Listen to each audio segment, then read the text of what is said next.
Historically, shippers have tried to lock in contract pricing at low levels prior to a market uptick. What are we seeing in contract rate pricing? And are there any indicators that shippers might be trying to lock in higher and more sustainable contract rates?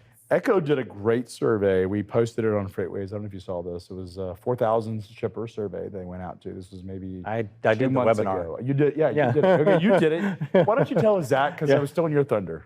Yeah, no, shippers were largely right about their predictions for the year thus far. Which they didn't think there was going to be increases. Yeah, and again, you have to think a lot of the shipping community is probably better at doing this because they kind of forecast what drives a lot of this stuff. And from a demand perspective, so not a lot of them were expecting a huge market turn.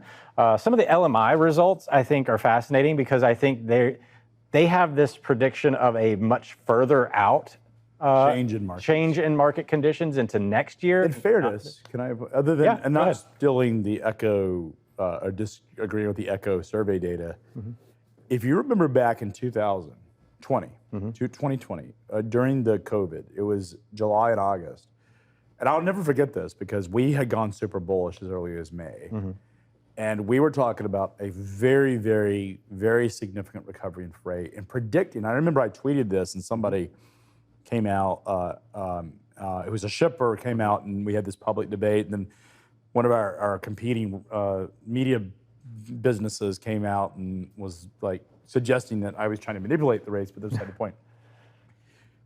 There was a point where shippers were sort of caught off guard by the level of speed and the changes in the market. Now, we don't have the super high demand that we had back in 2020. There is no surplus of demand, but you could be on the other side of capacity if, I want to put if, we see large levels of enforcement and the numbers are as big as we believe that they are in terms of non-English proficiency, then I think you could be in a scenario where you do see a real nice short squeeze in rates. This will be, and I think shippers will be very, very taken off guard to do it. The other thing is, I think some shippers, Amazon has already put out guidance to their carrier base about English proficiency and guiding their contract carriers to under relay to make sure that they have done this. The drivers that they hire could, that the drivers that are working inside their network could pass the test.